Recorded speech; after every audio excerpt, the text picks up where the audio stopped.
The morning matinee series at the Cardinia Cultural Centre has seen an explosion of artists and there's some great entertainment there right throughout the year. Well, next week the Cardi is presenting another truly magnificent show. It's called Over There.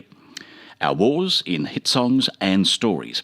They had a version of something like this last year. It was such a hit in 2015 right around Australia that the guys are back with it. And, it's a little bit revived since last year. And Roy Best, one of our great entertainers and one of our great tenors here in Australia, is starring alongside one or two others too. Over There is Wednesday, keep it in mind, 10 a.m. at the Cardinia Cultural Centre. And online is the man we're talking about right now. Roy Best, nice to have you with us, Roy. Oh, it's lovely to be here, Leigh. Thank you. Yeah, thanks for taking the time to talk to us. Saw you last year, mate. Gee, you got a fabulous voice. Loved it. Oh, thank you. You're saying all the right things. That's a good starting point. Well, I've paid for my tickets. So that's great. I'm not asking for a freebie. No. No, it is. Look, it's a fabulous show, and aren't they great songs? I mean, really, what a ripper time it was for music.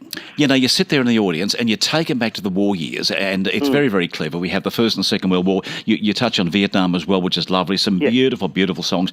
And the way Chris has the narration coming through all of this, and you blend the whole thing together beautifully. And congratulations, the whole concept is wonderful. Thank you. Well, it's a good show. It's a package. It's a narrative, and as you pointed out, it was on last year. But this one, we're taking more of the Second World War and a bit more again of the Vietnam War sort of stuff. So it's taking it in a slightly different direction. But it's just such a moving but entertaining a feast, really. You've got a lot of songs there to learn. How do you go about doing things like that? I mean, so you do quite a lot of shows. You're one of our great artists. You're with the Australian Pops Orchestra. You're with the Australian Opera and so on, and the Victorian Opera. How do you learn all the stuff you've got to learn? Well, it's funny. It comes to some people more easily than others, Leigh. And I've got a confession. It doesn't come to me particularly easily. But in a sense, it's a good thing because I have to work so jolly hard at going over and over and over that it's kind of locked in. You know what I mean? I do. It's even harder with stuff in foreign languages, but thank goodness none of this is. But there you go. Well, I was once asked about 20 years ago to do the lead role in My Fair Lady for an amateur group down in Gippsland. Oh, yeah. And I said no, because I've got your problem. Remembering all the lines, I thought, I can't do this. I can't. And well, you can. Take it from me, you can, Leigh. Have confidence. You've given me such an up now. Good on you, Roy. I'll come to you for some tuition, I think. Oh, absolutely. I'll be delighted. Yeah. So it's a case of going over and over and over again. Do you sing in the car as well, I suppose, as you're driving around? I do. I drive. I mean, part of my backstory is I was a motor mechanic, and even the days before I sang professionally, I apparently used to annoy the whatever out of everybody because I'll be under a car and things will be thrown at me, you know. So yeah, it's part of what we do, isn't it? And you threw all that away to take on singing, eh? I did, and it's been wonderful because I opened the whole world to me. I'm now married. I've got a child. I've now actually have responsibility, which is a scary thought for anybody knew me. But no, it's singing. It's such a glorious thing. It's such an unusual sort of career, dare I say. And in Australia, it's not easy. But thank goodness for the morning melodies and all that sort of thing. It's just been wonderful for me. It really. Yeah, well, Chris McKenna does a great job there. And, he does. Produces he does. Gets them up. Yeah. So you've got work and he's quite fun on stage and everything else too. He's such a pro at what he does, and it's such a privilege to be working with people like Chris and the other cast members. I don't know if you've made a mention of all of them. Not yet, no. I haven't mentioned Jazz. We'll talk about the others in a second. Jazz Flowers, yes. Well, of course, Jazz Flowers, she's just come out of We Will Rock You, hasn't she? She has indeed, and this is slightly different. Yes, my word. So there's flexibility in music. I mean, I dare say the war years did rock us, didn't they? Oh, they certainly did. Probably not the way we wanted to be rocked. No. But you're quite right. It certainly did rock us. She's a dynamo on stage, a great bubbly personality, and adds that's what's great about this. We've got all these different sorts of singers, all professionals, all well trained, and we've got opera singers, and we've got crossover singers, and we've got music theatre people, and that's why I think the whole show works, because it covers all that rep so well, I believe. Well, you got Alison Jones too, and she's quite a name. She's an international star, isn't she? She is. She sang for Doily Cart. I mean, what goodness gracious me!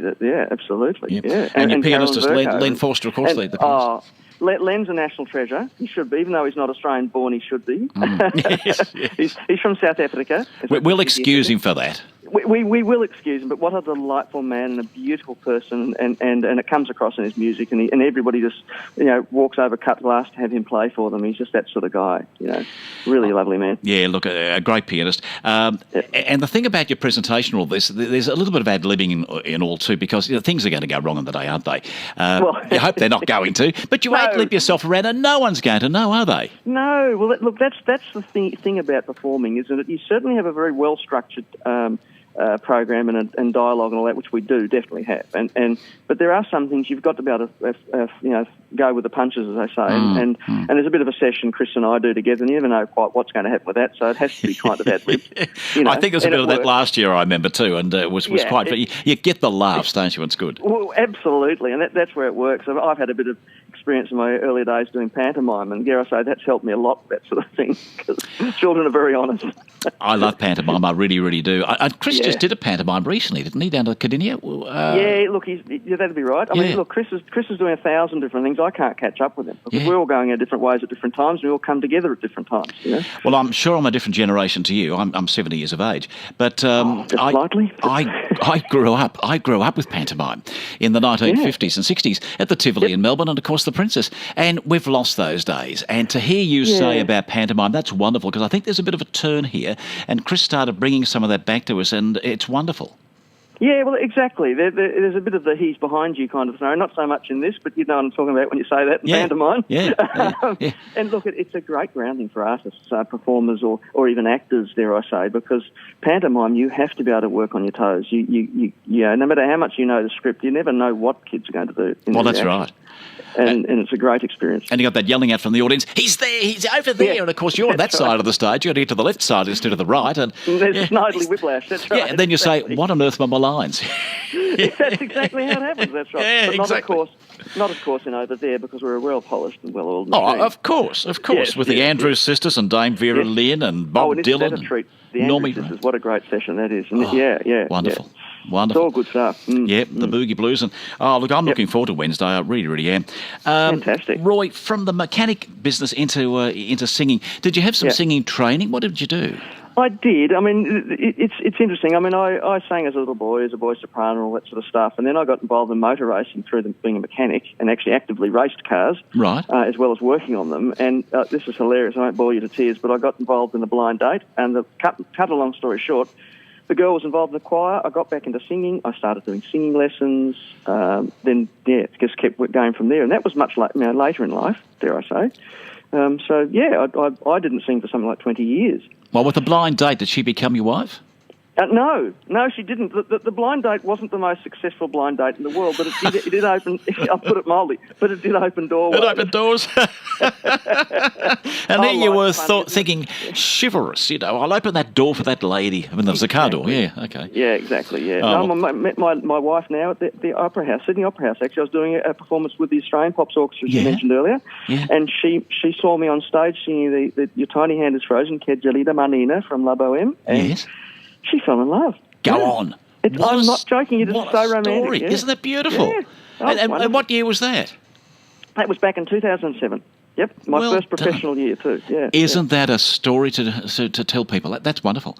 Yeah. No, and we're very happily married with a lovely little 2.5-year-old girl. Mm-hmm. Life's wonderful. Busy, now, wonderful. when the other women in the audience now fall in love with you, you say to them, "I'm sorry, darling, I am married now." I've broken a few hearts, apparently, but I'm not. I don't suffer that much arrogance. But according to some people, that is the case. Yes. Good on you. Oh, it sounds wonderful.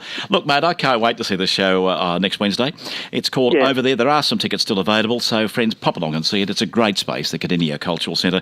You'll see Roy Best there, all the team along with him. Chris is the narrator of it all. Including Caroline Verco, of course. Yes, we didn't mention Caroline. I'm sorry about that. Yeah, we left her out. Yep. And she's a great mezzo.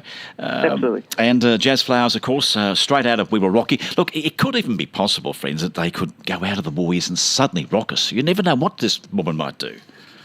She might get carried away. Now, if they do, I know she was listening in today and she's going to do it for us. Absolutely. It'll give Chris a bit of a fright and your pianist as well, I'd say, at the same time. Nothing can throw us, though. We're experienced experts. Experienced guys. Really, really good. All right, mate, I'll leave you there and look forward to seeing you on the day. And it's at 10 o'clock. That's for the morning tea. 11 for you in the theatre. And we'll catch you once again on Wednesday. Fantastic. All right, Thanks, Leigh. Roy. Look forward Take to care, seeing mate. you Okay, there. bye-bye And all to you. people. Thank you, mate. There he is, Bye-bye. Roy Best. And see him on the day. 10 o'clock down at the Cardinia Cultural Centre. This is Roy.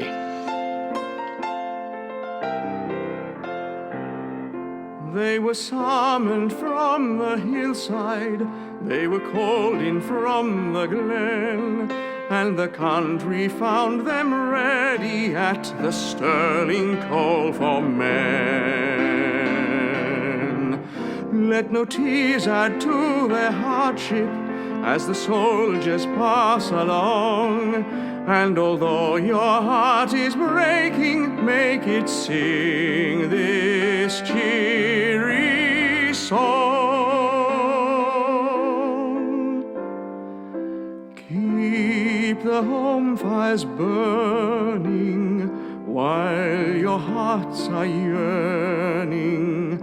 Though your lads are far away, they dream of home. There's a silver lining through the dark cloud shining. Turn the dark cloud inside out till the boys come home.